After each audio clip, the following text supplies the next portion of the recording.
Good evening, everyone. Glad that you came, and we look forward to Leesburg Fire Department to give us an update a little bit about how they work in disaster preparedness and response. We've had guests from Lake County. We have a good understanding there, but I think there's some unique things that City of Leesburg does offer. Before we get started, let's go ahead and stand and pledge allegiance to the flag. I Pledge allegiance to the flag of the United States of America, to the republic for which it stands, one nation, under God, indivisible, with liberty and justice for all. Okay, before we get started with our guests, we'll go ahead and have some administrative stuff. I'm going to turn it over to Brian. He's got some information to share, and if any of the other committee members have something to raise your hand, please. Okay. Thanks, Larry. Hey, everybody. Nice crowd.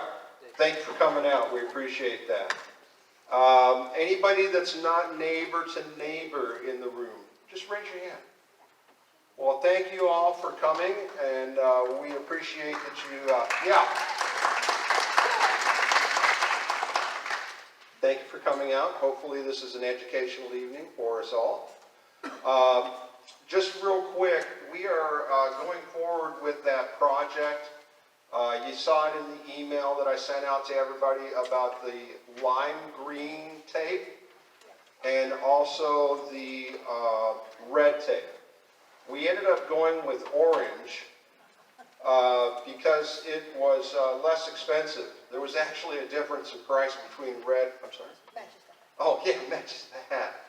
But both are pretty visible. And what these are going to be used for is, you know, when we go to door for the block captains following our activation, we're looking for, on their front-facing, street-facing windows, a sign that they would have put up in the window that either says, okay, or it says help, okay? Or there's no sign.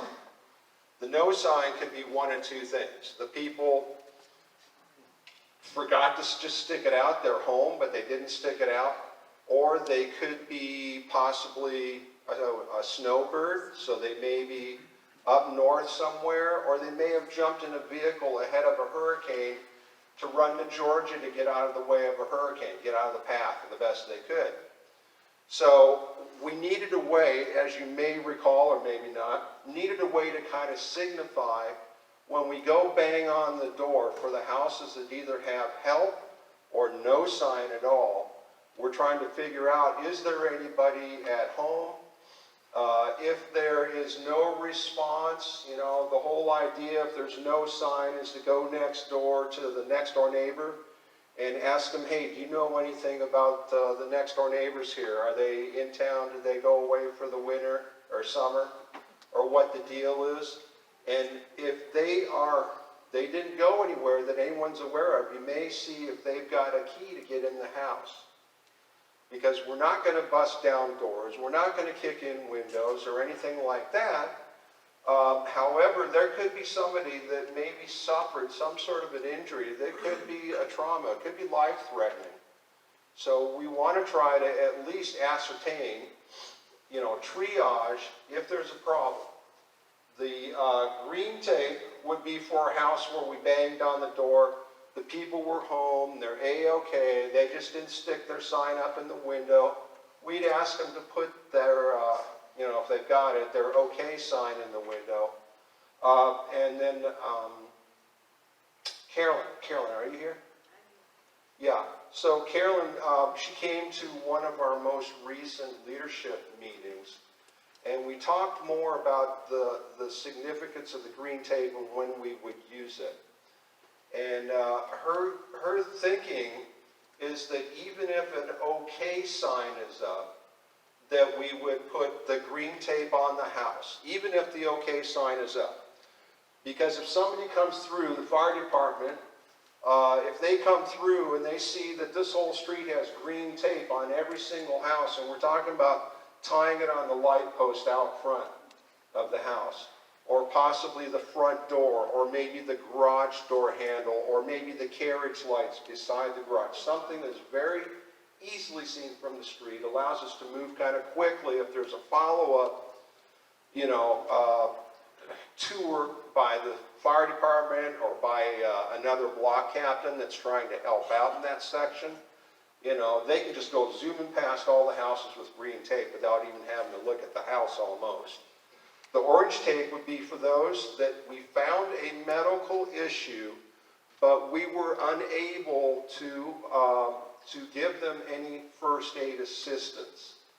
So if I was a block captain and I'm banging on the door and somebody's laying on the floor and they've had a head trauma, they're bleeding heavily, that type of thing, if I'm not going to be able to render aid for whatever reason that may be, we would put orange tape and we would send that runner with your form that you filled out that said what the issue is to the stationary radio location. Stationary radio location is going to radio that medical need into our command center. The medical teams are on the same channel 20 as the command center. So they will get the call that there's a call for medical aid at lot 125. Head injury, serious severe bleeding. Send somebody with medical that can do something about this. And the block captain moves on. Well, they put up the orange tape to help signify this house has a medical issue going on that we're looking for some assistance on. Okay? So, we're going to be handing these out tonight. I only have 24 rolls of the green tape. I took all the stock that was there. There was only down to one box. I had ordered a test box about a month and a half, 2 months ago. And then when I went to order the rest of our stock, after we said, yeah, we're going to go forward with this, I bought the last box available. So I'll be checking back on that, but I have 24 rolls of that, and I've got 48, I think it's 48 rolls of the orange. So we'll pass those out after the presentation and everything, so they can get on with their lives too. Any quick questions before we pass the mic back to? Okay. Thanks, everybody. Thank you for your patience.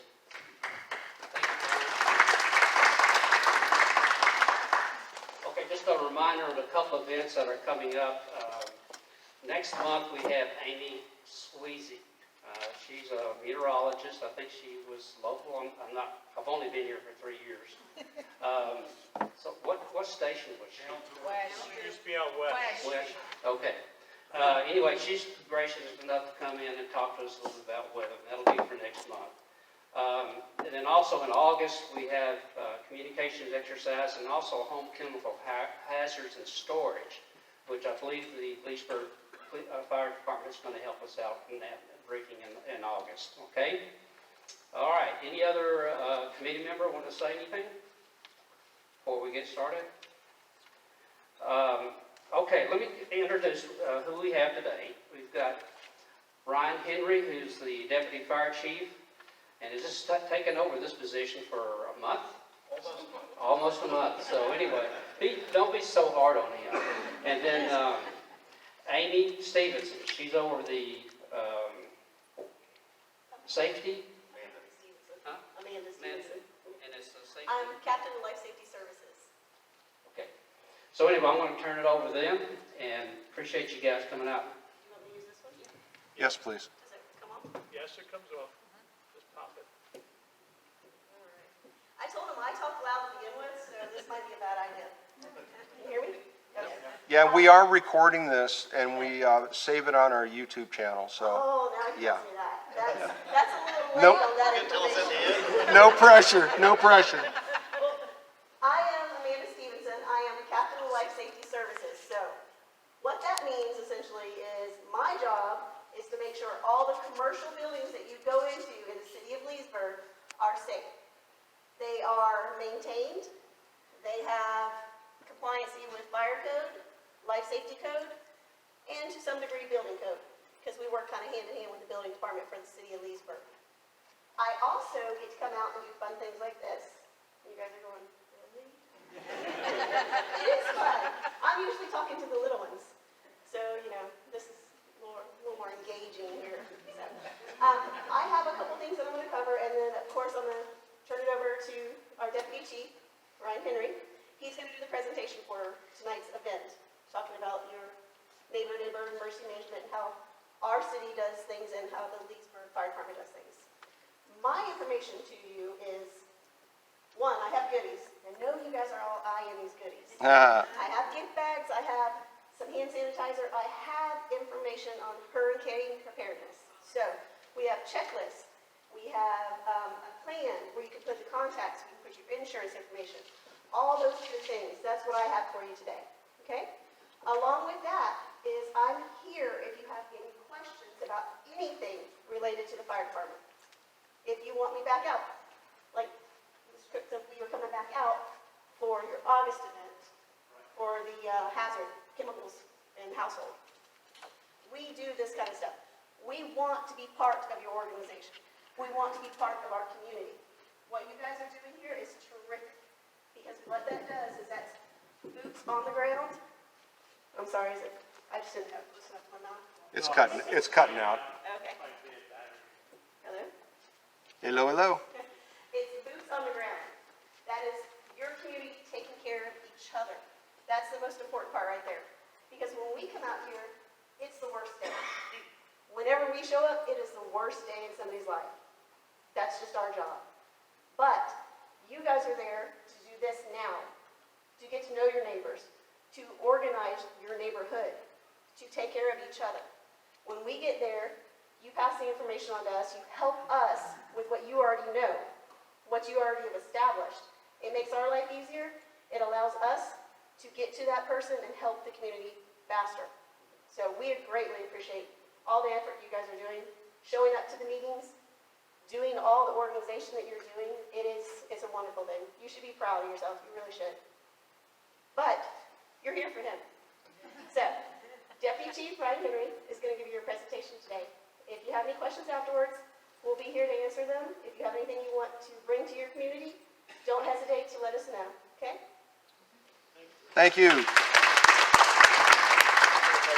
Sure. This one's already on. Hello? Yeah, oh yeah. All right. Welcome, everybody. Once again, my name is Ryan Henry. I'm the newly promoted Deputy Chief of Leesburg Fire. I just realized that this slideshow is really short, and we're going to be going through this really quick, because she really just said about half of it. I'm the talker. All right. Like I said, Ryan Henry, the newly promoted Deputy Chief, been in this position for less than a month. I brought Amanda with me to help fill in the holes. Maybe.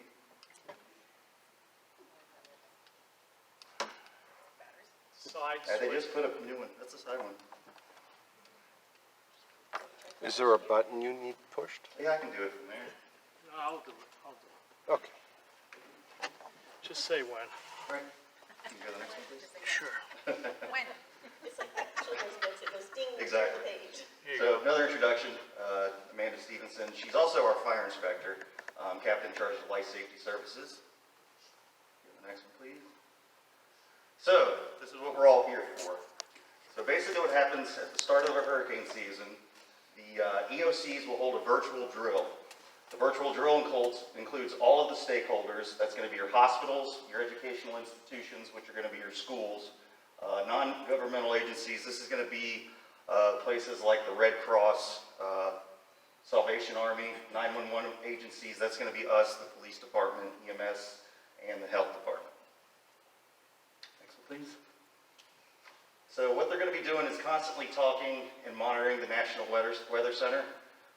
They start tracking off of Africa and in the Gulf. A lot of people think that we get different information than what you're seeing. We're getting the exact same information. That's why we put in there it's not a secret. The only extra information we might get is barometric pressures. And according to my boss, they really don't mean much to us because we're not weathermen. The countywide municipalities and activation levels increase and we go into standby mode. Next one, please. So about a week from the disaster, the assumption is we're possibly going to get something, and that's when we enter into the planning phase. It's not a new plan, and what we mean by that is we've been using the same plan over and over. Every year when we get something, we just kind of tweak it. I'll show you something in a couple slides later. You'll see what I'm talking about. We added something called MRAPs to our what we deploy, and then we start figuring out who's essential and who's non-essential. So here's all of our essential workers. That's going to be the fire department, police department, electric department, public works, and the gas department. I mean, for obvious reasons. What we start doing is filling up our city depot tanks. We want to make sure that everybody's got fuel when the storm or whatever we do have, what kind of disaster we have hits. We start sending out sandbags to delivery points, and those are going to be at, information for those is going to be on your EOC websites. The city of Leesburg has their own EOC website, and Lake County has their own EOC website. We start figuring out the shelter considerations. The city of Leesburg uses churches, schools, and if you go to, once again, if you go to those EOC websites, you're going to see special needs shelters and also pet-friendly shelters. I don't know any specific ones, but all that information is on those sites. Public Works starts ramping up, and they start getting ready to pick up debris from the trees. So once we do staff the EOC, it's at the Leesburg Police Department. We're always in constant communication with the EOC, Lake County EOC. All the EOC spots are filled, like logistics and things like that, kind of like what y'all do here. All the decisions are made about response safety. The biggest ones are what calls are we going to go on and what calls are we going to hold while the disaster is going on. And I think I got a couple explanations on the next slide of which ones we are going to and not going to. So these are the ones that we're basically, it's not that we're not going to go to them.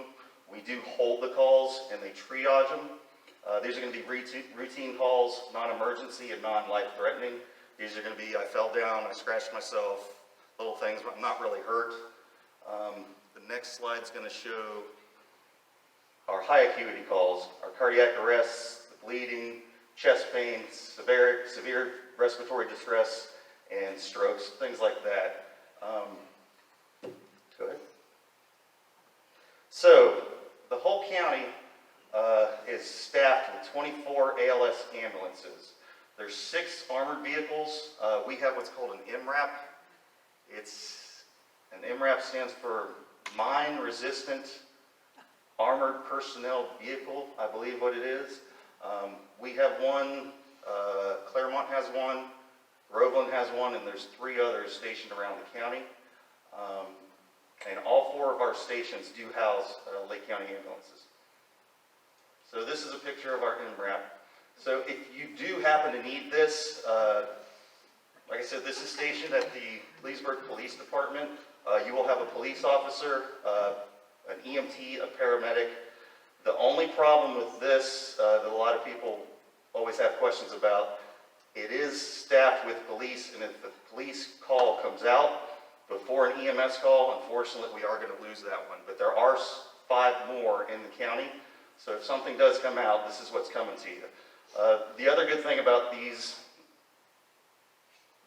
over the years, of the 6 we've had, we've only need to use them 3 times because everyone's usually hunkered down. They're kind of ready for everything, or they're already in shelters. They're kind of ready for stuff to happen. So after the storm, dispatch is going to go through the major and minor calls. They're going to triage everything, and then they're going to tone them out by severity. Any of the ones that were really severe, they're probably already going to be taken care of by the MRAPs. Everyone's told to proceed with caution because of the electric lines that are down, gas leaks, flooded areas.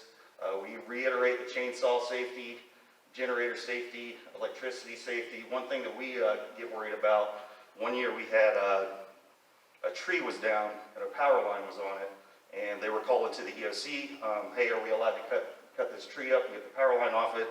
And one thing that people don't think about is when you hear generators running, it can't backfill that electricity back to it, so they actually told us, do not cut that tree. We're going to let the power company come out and take care of that. And the other thing is CO poisoning because of the generators. A lot of people, please don't do this, don't run your generators inside your house. Including not in the garage. In the garage, correct. So one thing I talked about my boss about is he would like to utilize your block captains. He actually made a suggestion, and you might already do this, to put someone at the front of Legacy and someone at the back of Legacy with a radio. So when our units come in, we can contact them and you can kind of give us a heads up of what we're walking into. The short answer is yes, we do have that in our Okay. plans. Okay, cool. Right, and if we have a higher priority, you know, if the fire department's rolling up to the gate, and since the time that we were able to contact, using ham radio Right, to Lake County EOC. right, All right, so in the meantime, they dispatch, we actually have a fire truck coming. right, And something more important, more life-threatening, Right. severe bleeding, somebody got, you know, really Perfect. bad type of That's thing. what we want to utilize. We would try to route them to that Awesome. place So instead. they do have to go to their little bit of chain of command, talk to the district chiefs and stuff like that, but 90% of the time you are going to be able to move them towards where they need to go, because like I said, the whole thing is take care of the people that need to be taken care of. Thank you. All right. All right, next one. Like I said, it's pretty short and sweet. Questions, comments? I brought Amanda here to fill in for me if I don't have. Yes, ma'am? We'd want to use the microphone, everybody, please. Question on the MRAPs. Yes. When do you actually use that? So the one time our department had to use it, and actually, was it ours or was Gary working for someone else? So we have a guy that works for us. He was working for Lake EMS at the time. There was a cardiac arrest that went out. So severe things like that, they're going to send the MRAPs for help to you. But like I said, if it's not severe, it's probably just going to go into the triage system, and they're going to wait. And then out of severity, that's how they're going to send them out. So to have a better understanding of what that vehicle is when wind hits a certain speed, we no longer take the apparatus on the road. That being the fire trucks, the ambulances, those things are housed, and that's when all of this comes into play, that we start putting a backlog on all the calls, doing triage with the calls. The MRAP, the purpose of that is when we get to that point that the fire trucks have to come off the road, the ambulances have to come off the road, that's a tank.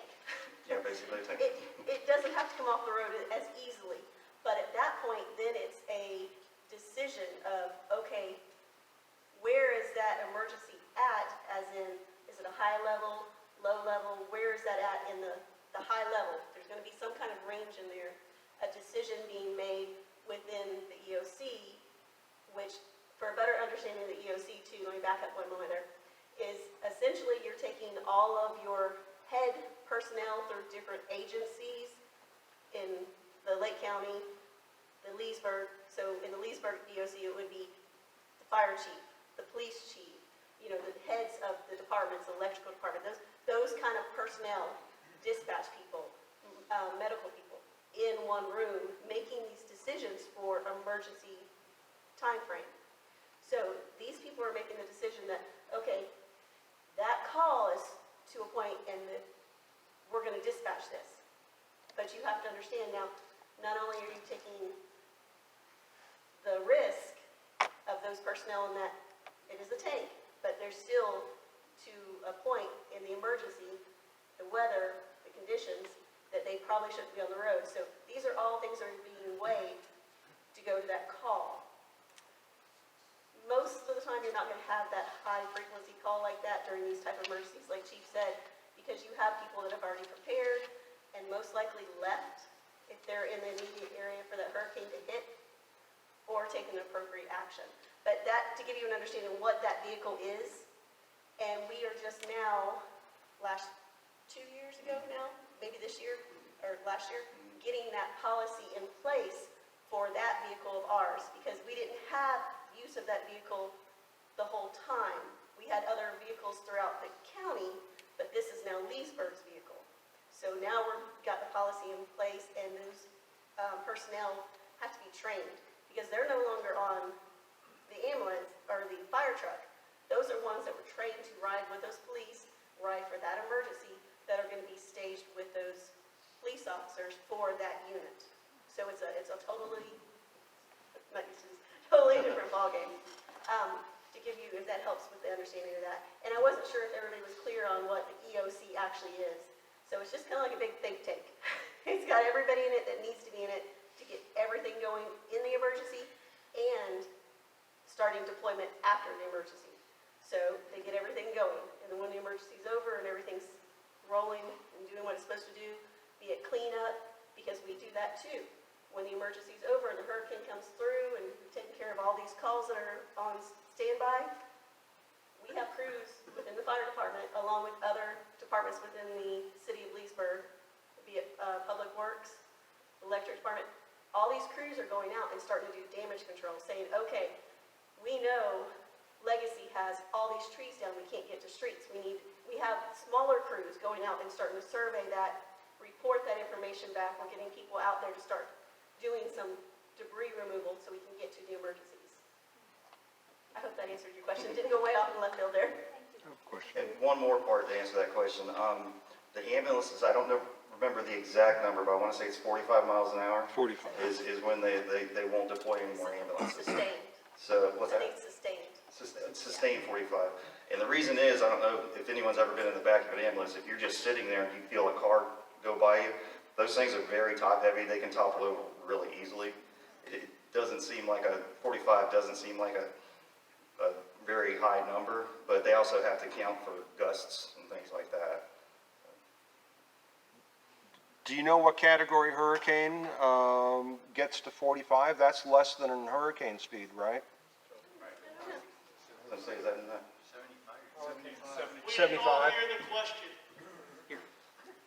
Yes, the question is, what is the speed of a Category 1 hurricane?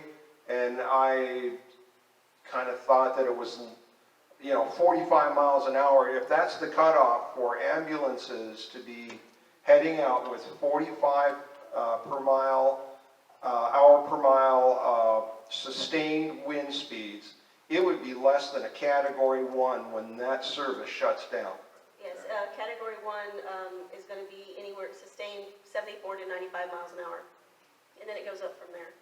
So, in a way, we are on our own before it even becomes a hurricane. So if we've got a Cat 3 coming off the Tampa Bay, headed in the northeast direction, it gives us a couple bad things. First off, the front right quadrant, which has a higher percentage of tornadoes spinning off those rain bands. And secondly, we're going to have winds that are going to shut down medical help. So I'm just Yeah, that's throwing why I that kind out of wanted there. to throw that out there. People kind of don't like hearing that number, but that's a national standard that we have to go by. Anybody else? Any other We questions? got to come up with more questions than that. I know my presentation wasn't that good that I answered all your questions. I know a lot of focus is on weather events, but other things like terrorist events or other tragedies that could happen in the community, how's that going to be handled differently? So right now, we're kind of in the middle of working on things like that because it's terrible to say this. Everything is reactive instead of proactive. Our department's gotten really big into active shooter now, so that's kind of where everything's going towards right now. But there is a lot of training in that, and I'll bring that up. I really never thought to bring up terrorism because that's something that we used to be taught back in 9/11, and when that went away, what's the new thing to do, unfortunately? Now, and with adding to that with Chief's comment, for interaction with community and groups that are involved in the community, that's a process that we're working and trying to get new programs started. But in general, your fire, your EMS, your police, law enforcement, all that, I will take police and law enforcement out of it because I don't know for sure. I'm sure they have the same thing. But your fire and your EMS, there is a protocol, there is a manual, there is something in writing that all of us that have agreed to go with the Lake County one, we across the board have protocols set in place for different types of emergencies, be it anywhere from structure fires to hazmat to the stuff like that. That's behind the scenes that isn't out there for the public, but don't think that we don't have anything. We all run off of protocols and procedures. That is our way of life. It's like called the military. IMS manual. Lake County's kind of working with all the neighboring departments. That, like she said, it's kind of in the works. And we got one other question on 911. Leesburg has their own 911 center, correct? So when you call Leesburg, so if you get a medical call in Leesburg, it actually goes to Lake County. They'll move it to Leesburg Dispatch is police. We don't get dispatched by police. We actually get dispatched by Lake County EMS. Is there services for, See, she doesn't like the microphone either. I watch Chicago Fire. Uh-oh. We just talked about this. First, I'm going to say stop watching Chicago. No, you cannot believe everything you see on TV. I just wondered if there was any protocol or anything the fire department does for like a bombing or anything like that. So, honestly, going back to the IMS manual, we are under awareness. If we kind of turn everything over, we become aware of it, we turn that over to the proper people. The police departments, mainly the Lake County Sheriff's Office, they have that kind of equipment. They have bomb squads and stuff like that. So years ago, we did have our own hazmat, high angle, stuff like that. Once the recession hit, they kind of disbanded everything, so we rely a lot on the county for any kind of special operations. So Leesburg does have a bomb squad or whatever. So honestly, our police department, I know Lake County Sheriff's Office Yeah, does. it's the sheriff's office. We have a SWAT team for City of Leesburg Police Department, but the sheriff is going to be those tech skills like that. But we do interagency training with the Leesburg PD. Have we done it with the sheriff's office for? The TECC, we've Yes. done that with them. So what that basically is like the active shooter. So we train on that. Our personnel have equipment still in the apparatus, ballistic equipment, so basically bulletproof apparel for them to wear.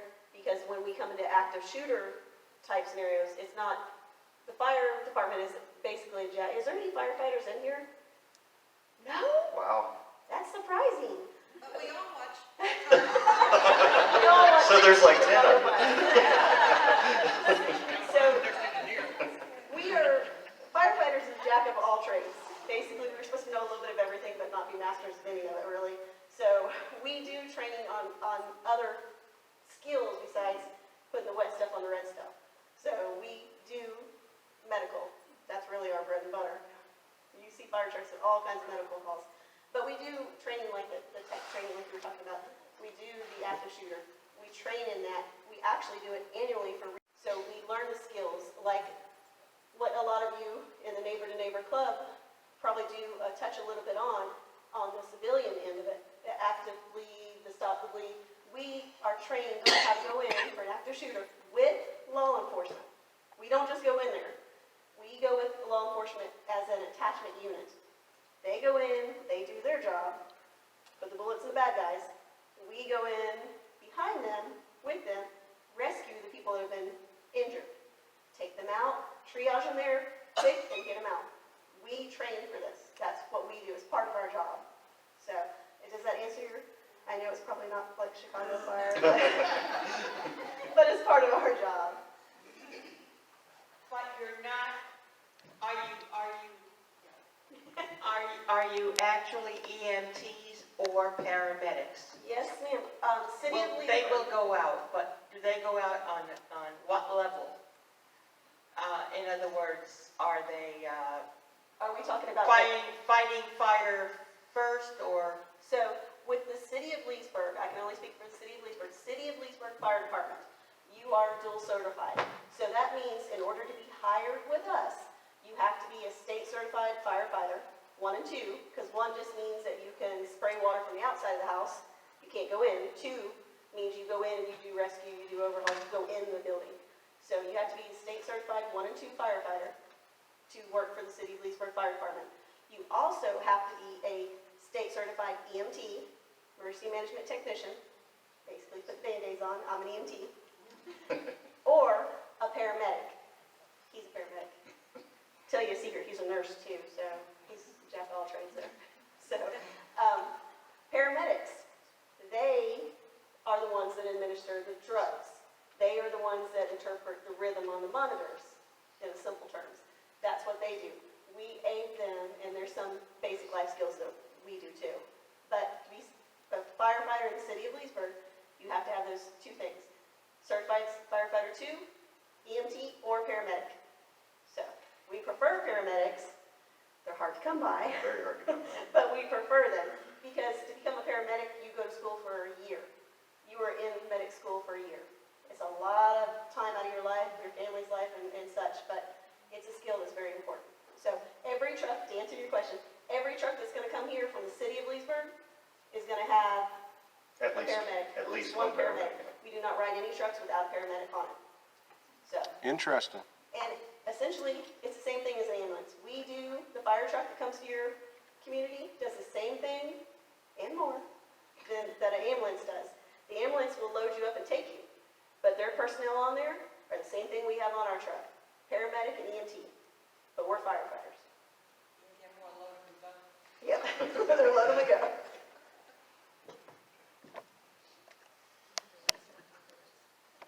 Talking about the firefighter 1 and 2 and the EMTs, where do you get the training for this? Does Lake Sumter State College give the training? It depends on where you are in Florida. There's a couple of different, in this area, it's going to be Lake Tech, the Lake Technical School, and it's actually the Public Center for Safety, Public Safety Center, which is the Bragg Center out in Tavares.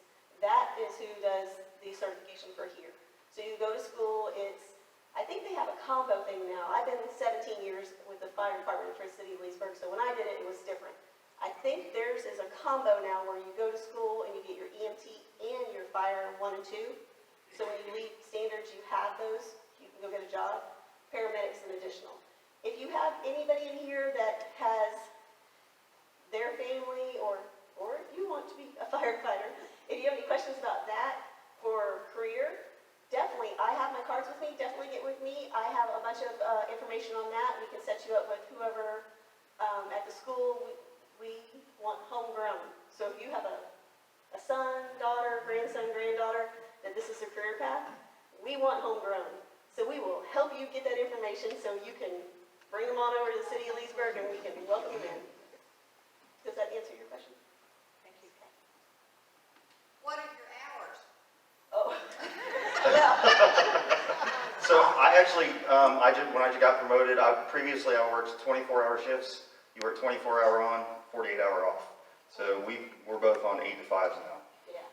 I guess we didn't really give our history. I've been 17 years with the department. I started out as a firefighter, and then with our department, you have to have education and time on to promote within the department. Every step is education. So I promoted from firefighter to engineer, which is the person that drives that big red truck and pumps the water out of it, from engineer to lieutenant, which is essentially the parent of the crew. So I was the lieutenant in charge of my own crew, and then from there I promoted into admin side, which puts me 8 to 5. Before that I was 24. Chief, you want to give me? So I was along the same paths. I was firefighter, became an engineer, lieutenant, and then I stayed on the line side and became a battalion chief for the last 8 years. See, what he doesn't tell you is he's deputy chief now. He's promoted this month ago to deputy chief. So what that means essentially is we have a chief of our department. He's the boss man, he's a big guy. He answers to the city manager and the commission. The second in charge of our department, who's in charge of all the operational side, all the guys that go out on the trucks, all the battalion chiefs that are in charge of those different shifts, all the operational stuff that gets done within the department, the fire, all that's hands-on, he is now the guy in charge of that. He's our operational chief, so he's the deputy chief. He's second in command. So, you guys got a big wig here today. And Joseph Mura, he's the chief? He's the Yes. fire chief. Yes, So he's our fire chief. he's kind of been doing two jobs the last 2 years. He's been our deputy chief and kind of learning and doing the fire chief's jobs the last 2 years. But unfortunately, he couldn't be here. He's in the Blue Ridge Mountains. Oh, Yeah. too sad. That's rough. He's been chief all of 1 month and he's already gone on 2 vacations. Something else to keep in mind with your Leesburg Fire Department is everybody in the administrative side, we're all homegrown, we're all grassroots. We all started with the department as firefighters. And now, through the progression of the department, our accession plan, we have a deputy chief, a captain, a chief of our department that started as a firefighter with us. He didn't just come from another department, transfer over and decide he was going to run the city of Leesburg Fire Department. He is one of your people. He was in this community. He raised his family in this community. He is part of this community. So, all our administrative side, our division chief, same way. So all these are started fresh when they started their career here with your department. That's something we're proud of. Yeah. How many women are in the department? Now, 3. You, Denise, and Maya? yeah, 3. 3. I've been 17 years, and I think that through the 17 years with them, I think the most we've ever had would have been 4. In one time, probably. Yeah. About that, yeah. Yes, sir. Off the topic of disaster preparedness, Microphone.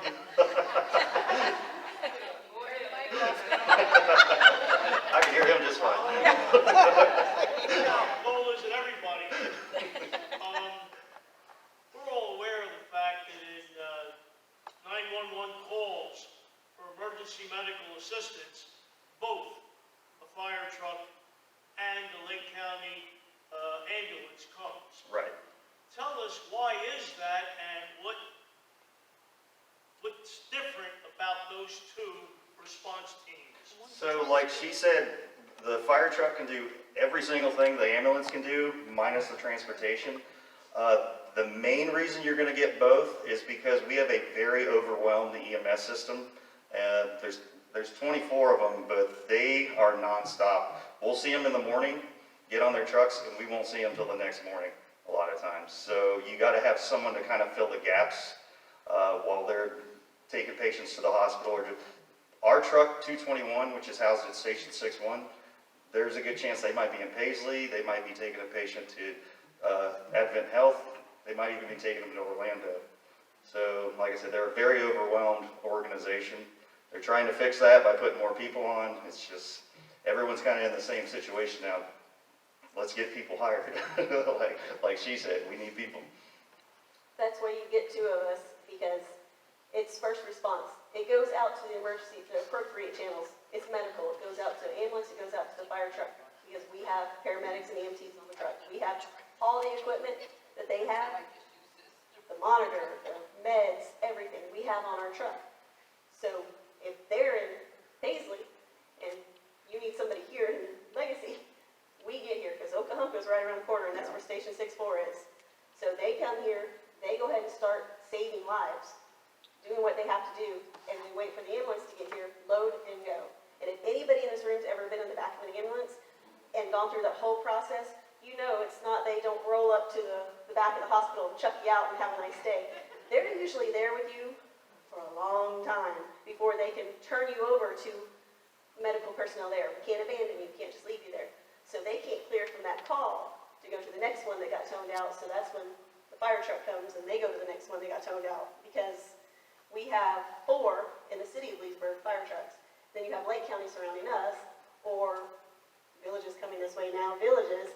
So we all have an agreement that it's closest unit. So you might not get a Leesburg fire truck here. You might get a county fire truck. It's whoever's closest, whoever can do the most help in the quickest amount of time. And one other thing, it might have to do with the severity of the call. I know there's a couple nurses in here.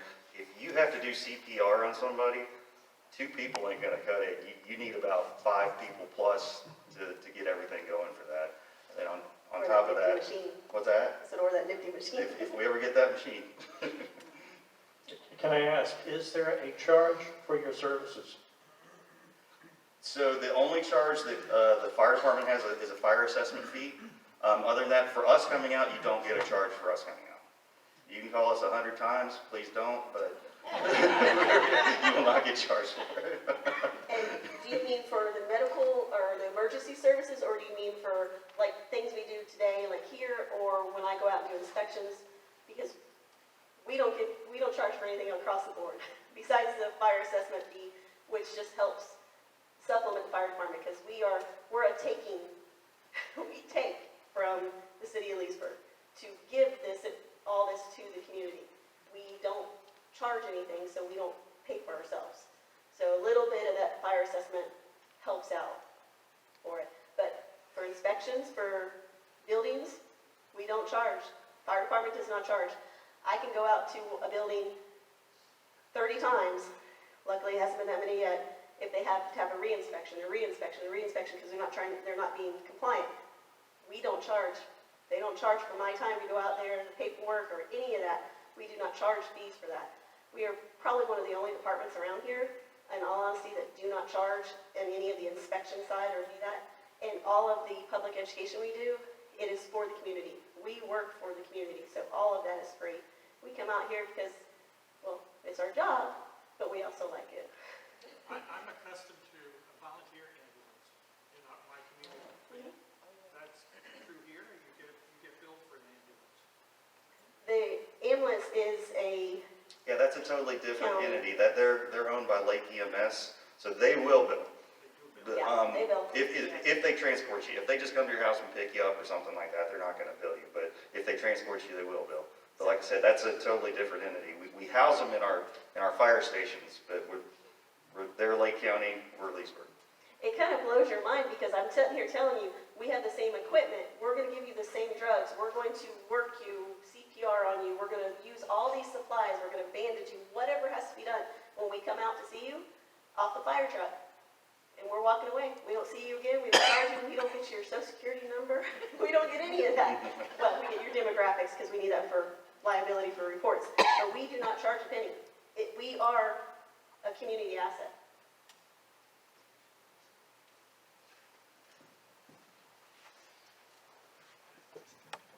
Yes, thank you, both of you, for coming to this today. I appreciate it, thank you. Yes.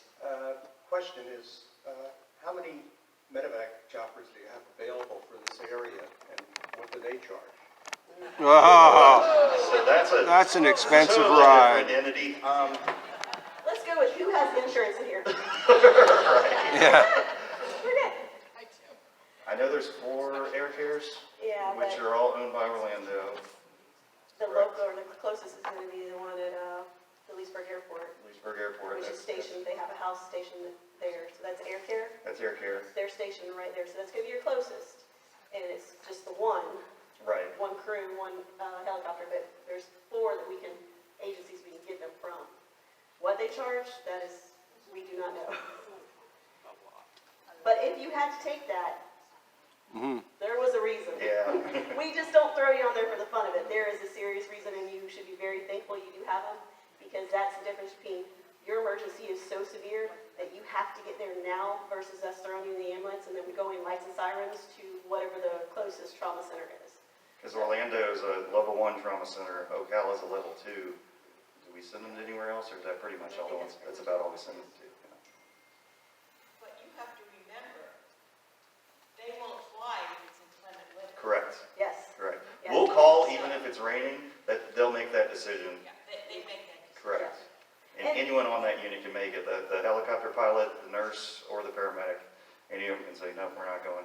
And that's one of those things that it's terrible, but it's also terrible for those people, because these aren't just fly-by-night people on these. These are usually nurses, retired firefighters, or firefighters in general, helicopter pilots.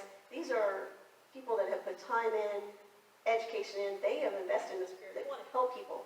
So for them to have to make that decision that for the safety of every soul on board, that they can't, it's kind of tough for them. I've actually seen them flying stuff that I was surprised they came in. So. I was under the impression if one person in the crew says no, they're not going to fly. That is true. They don't fly. That is true. questions for us? So who would we call?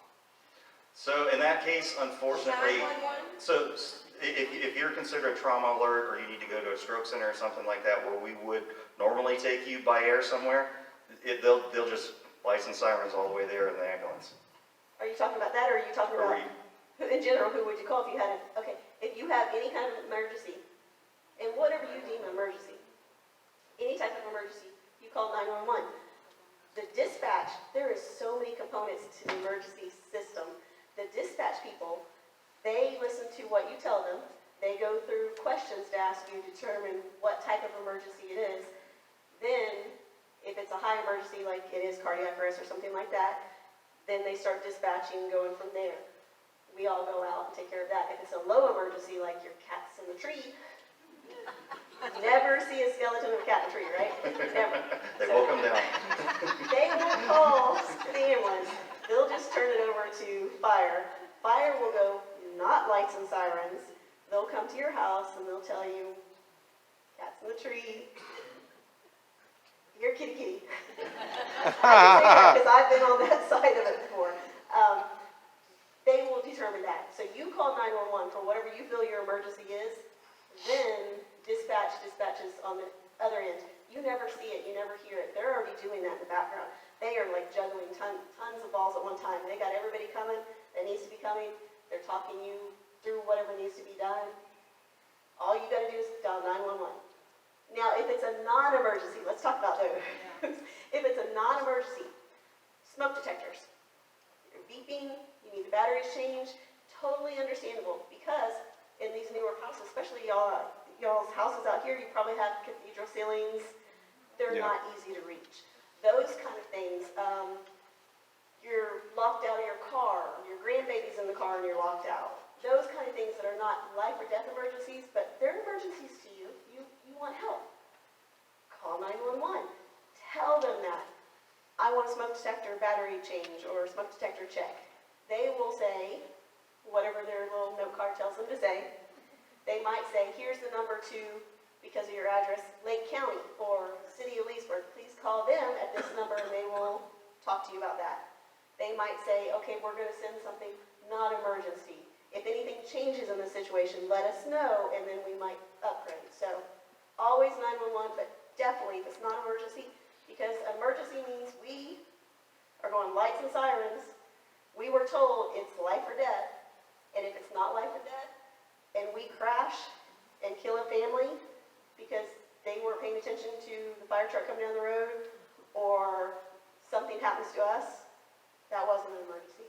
And we have a lot of misuse of 911 in this county. That's what Chief was saying, is we have so many calls that the ambulances are everywhere because people don't know what an emergency is and what it isn't. So just be aware of that. You can always call the fire department directly if it's not life or death. And I will give you cards today. You can call and say, hey, I got this issue. Can you help me with that? I have two, and I don't know if they're in this room because I don't know their names. I didn't write them down.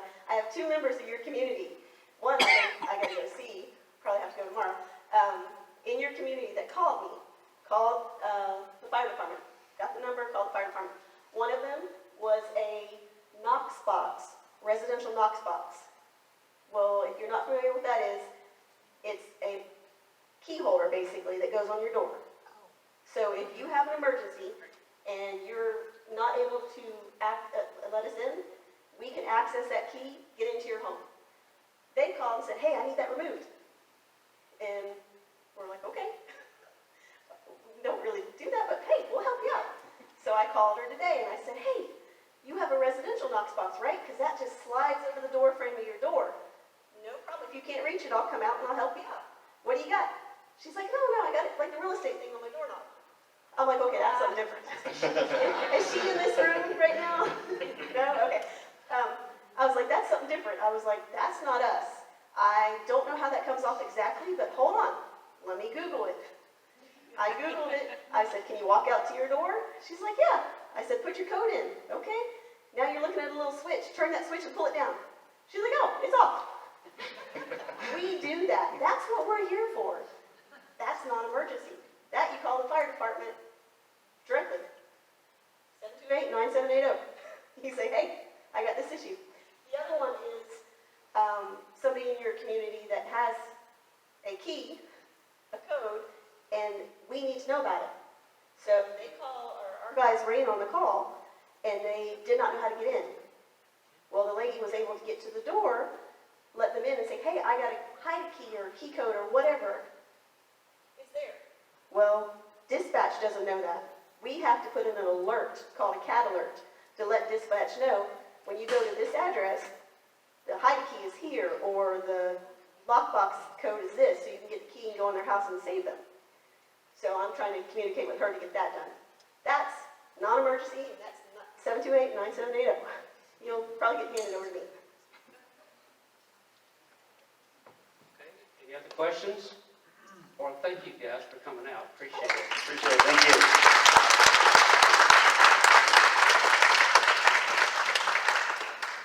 Thank you so much for having us, and please. Have a little gift for you. Yes. Yeah. I'm going to say this out loud right now.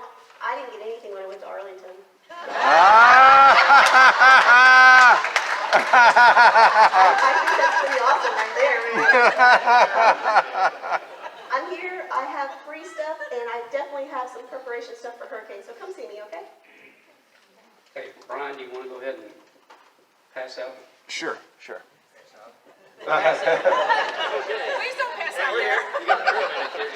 All right, so if you guys, all the block captains, if you will come visit with me, we'll start handing out the tape, and it'll give you a chance to also speak with the fire folks. So that's about it.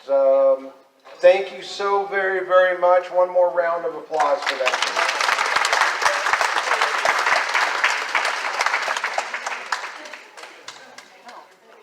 Meeting is adjourned.